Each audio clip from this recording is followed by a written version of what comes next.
காலத்துல கடந்த 15 நாட்கள்ல 6 பேரை கொண்டிருக்காங்க.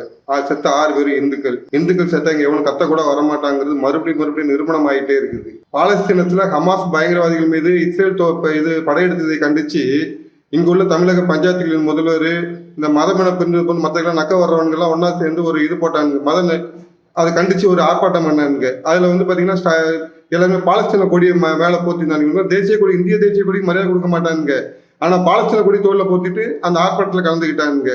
இன்னைக்கு இந்தியா ஒருங்கிணைந்த இந்தியாவா இருக்கும்போது அங்குள்ள இந்துக்கள் அங்கேயே இருக்கட்டும் சொல்லிட்டு இந்த காந்தி மாதிரி ஆளுங்க பேச்சை கேட்டு அங்க விட்ட இந்துக்களை இன்னைக்கு கொண்டுட்டு இருக்காங்க. ஒருத்தனையும் வாய் திறக்க மாட்டேங்கிற, கண்டன குரலுக்கு செலுத்த விட கண்டன குரலும் கொடுக்க மாட்டேங்கிறான், கண்ணீரஞ்சலி செலுத்த விட மாட்டேங்கிறாங்க. ஏன்னா ஏற்கனவே கண்ணீரஞ்சலி செலுத்த போனதுக்கு கேஸ் போட்டிருக்காங்க இந்து அமைப்புகள் மீது. அப்போ இந்துக்கள் செத்தா இங்க கத்த கூட எவனுமே கிடையாது அப்படிங்கிறது மறுபடியும் நிரூபணம் ஆயிட்டே இருக்குது. இன்னைக்கு அந்த கொடுமையின் உச்சமா என்ன ஆயிருக்குன்னு பாத்தீங்கன்னா, 41 வயசு பெண்மணிய கூட்டு பாலியல் பலாத்காரம் பண்ணி மரத்துல கட்டி கம்பளை கட்டி மரத்துல கட்டி வச்சு மொட்டை அடிச்சு கொடுமைப்படுத்திருக்காங்க. ஏண்டா கொன்னதுக்கு தான் வாயத்துக்குள்ள ஒரு அதாவது இந்த கனிமொழியில் ஒருத்தவங்க உண்டு. ஆனா கையில மெழுகு தூக்கிட்டு கிளம்புவாங்க. மணிப்பூருக்கெல்லாம் போயிருக்காங்க. ஆனா பங்களாதேஷ்ல இருக்கிற இந்துக்களுக்காண்டி கிளம்ப மாட்டாங்க இவங்க. இதே ஒரு கிறிஸ்தவனுக்கு மட்டும் லைட்டா துணி விலகி இருக்கட்டுமே, இந்துக்கள் விசிறியா துணி விலகியது, இது இந்துக்களுடைய அராஜகம் அப்படின்னு சொல்லிட்டு கிளம்பியிருப்பாங்க மெழுகுத்தி எடுத்துட்டு.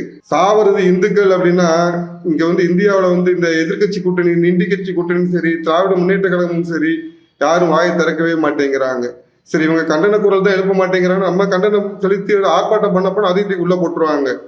ஆனா இங்க உள்ள அடிப்படைவாத முஸ்லிம் அமைப்புகள் இஸ்ரேலை கண்டிச்சு ஆர்ப்பாட்டம் பண்ணவும் கொடுப்பாங்க. இந்த முன்னெடுத்து வெனிசுலா அதிபரை கண்டிச்சதுக்கு அமெரிக்க தூதரகத்தை முற்றுகையிட போயிருக்காங்க.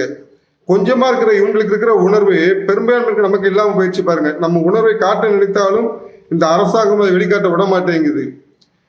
இந்த அரசாங்கம் இன்னொரு முறை தொடர்ந்தால் அங்க நடக்கிற நிலைமை இங்குள்ள இந்துக்களுக்கும் நடக்கும். அதைத்தான் இவர்கள் செய்வார்கள் என பொதுமக்கள் அச்சப்படுகின்றனர்.